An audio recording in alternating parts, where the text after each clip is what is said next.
Let's start with what just happened. Have you caught your breath yet? I mean,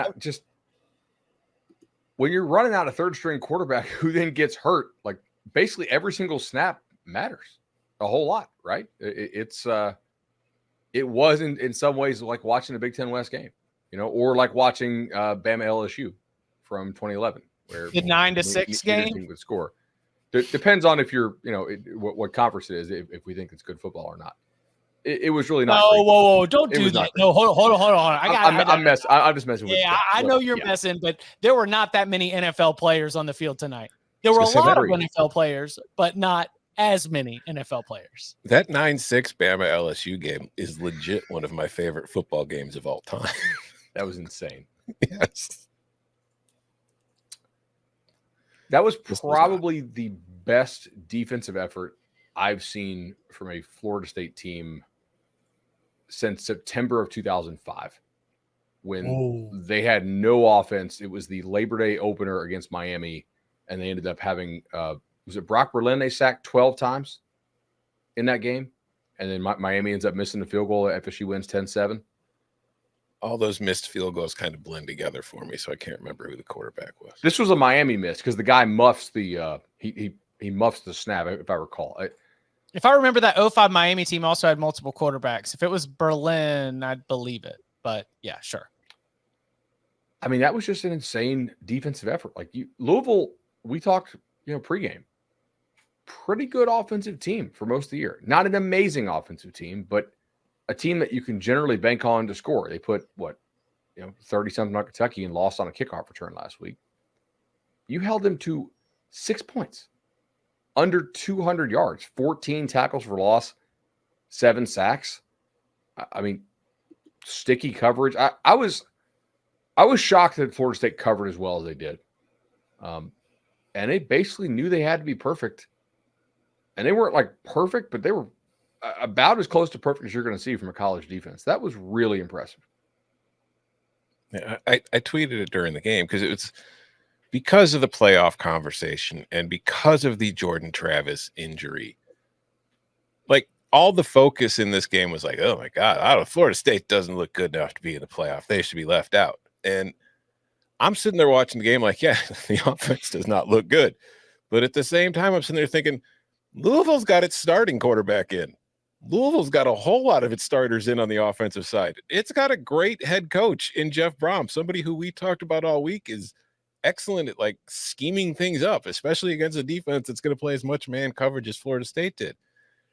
And I was like, this defense is playing it with its hair on fire. Like, it was a tremendous performance from the Florida State defense. The offense sucked, and there is absolutely no getting around it. But they only gave up 6 points to a team that's ranked in the top 15 that scores a whole lot of points most weeks. And I mean, I'm not going to sit here all of a sudden and say Jack Plummer is a very good quarterback, because I have said all year that I don't think Jack Plummer is a very good quarterback, but I don't think he's a 14 for 36 for 111 yards quarterback either. So yeah, I mean, that was a very, very impressive defensive performance from Florida State in the game when they needed it most. It was high risk because it had to be, right? Like you can't run a defense if you got a third string quarterback out there that's going to give up 20 or 17. Like but they played like they knew it. Yes, like that's what I'm saying. Like yes. they played like aggressive press coverage the entire time. They ran tons of games up front. Like, it was like, hey, got to knock them off their track. Got to get a lot of tackles for loss. Got to probably try to create turnovers, to flip the field. And they did it. Like, I thought they were super. Honestly, one of the reasons in this game why you didn't have very many completions was both sides were just grabby as hell. I was like, oh, whoa, okay. Like, now Plummer played better than Glenn did, I think, but not by a lot. And that was in large part due, to the defense. Braden Fisk had 9 tackles from his defensive tackle spot. Like, that's a guy that walks around in the boot for most of the week, and then they let him loose to go rip. That's a guy that I think, if you're Florida State, if you make it into the playoff, you're excited about him getting healthy. The other guy that I think, I don't know if Norvell's talked about this yet. I'm assuming he will, or at least somebody in the committee will know. They get Darrell Jackson back for the playoff. Oh, with the waiver, because he gets in after the semester. Darrell Jackson wrecks FSU in practice. Like Darrell Jackson might be Florida State's best defensive tackle. So do I think they would score a lot of points in a playoff game? I do not. Do I think a lot of people would score a lot of points on them in a playoff game if you get Darrell Jackson back? No, I also do not. Like, it will probably be a battle. I'm not ready to spin it ahead because I do think there was a little bit of what we saw that was unique to college football. Like the reasons why the games have to matter, because whether it is the leadership in that locker room from the player standpoint, or whether it's the coaching staff, they came out hair on fire, Jared Verse, Braden Fisk, Tatum Bethune, Kalen DeLoach, go back to September when they're going to lose to Clemson and Kalen DeLoach says no. Like that was my sort of like strong thought was whether it came from, again, like Adam Fuller, the defensive coordinator, like maybe, I don't know, but those are also just some old guys, Braden Fisk has been playing college football for a long time. He came from Western Michigan. Jared Verse started his career at Albany. You've got these journeymen who clearly had, whether it was explicit and said or whether they just sort of all knew, they're like, everything that we have done in our college careers, the decision to come to Florida State, where we have been, it is on us to go and win this game. And I felt like Florida State's defense went and did it.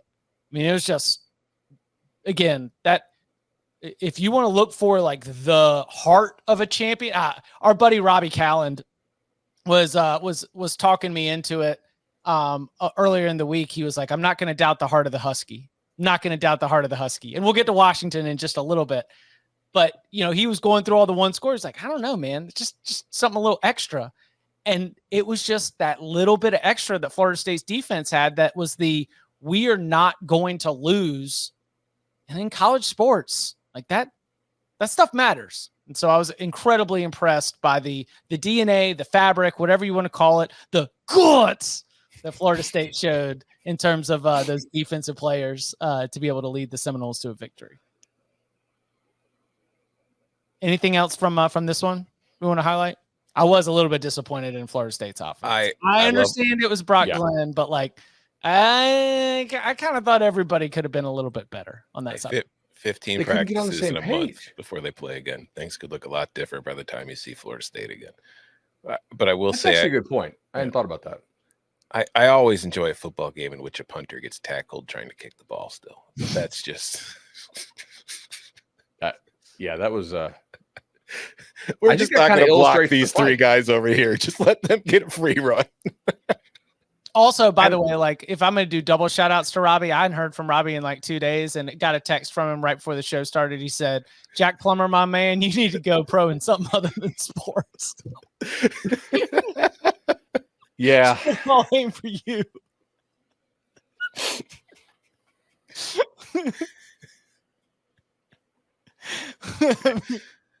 What, Bud, do you not want to bury this guy? Like, are you no, look, I do think we should recognize like Louisville had a really, really nice season. Like, yes, yeah. That's but like, one of the last times think about the end result. They had a manageable schedule. Everybody took the over on their win total.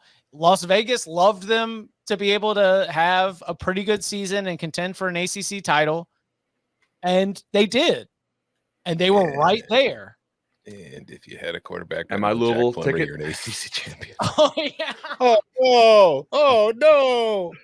Oh man. Yeah. That's what you were reaching for. You were reaching for the ticket to rip off. I knew it was up here somewhere.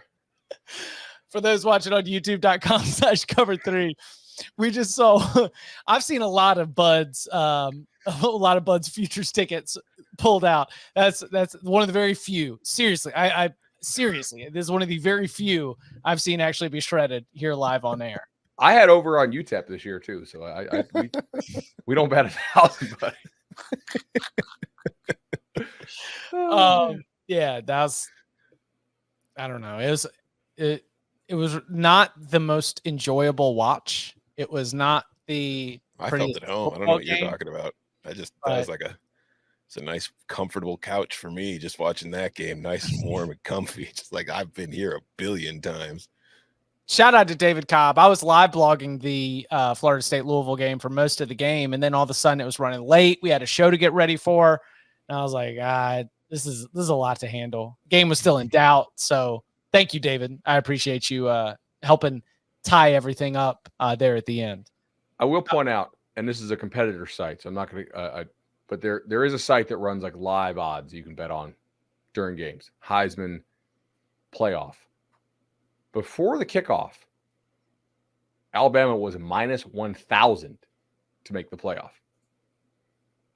Right now, minus 140. Yeah, I mean, because it's a 5-4 proposition, right? Yeah. Yeah. All right. Could have gotten 7-1 on Bama to miss, like right after all the hysteria of that game. If you know, be interesting tomorrow.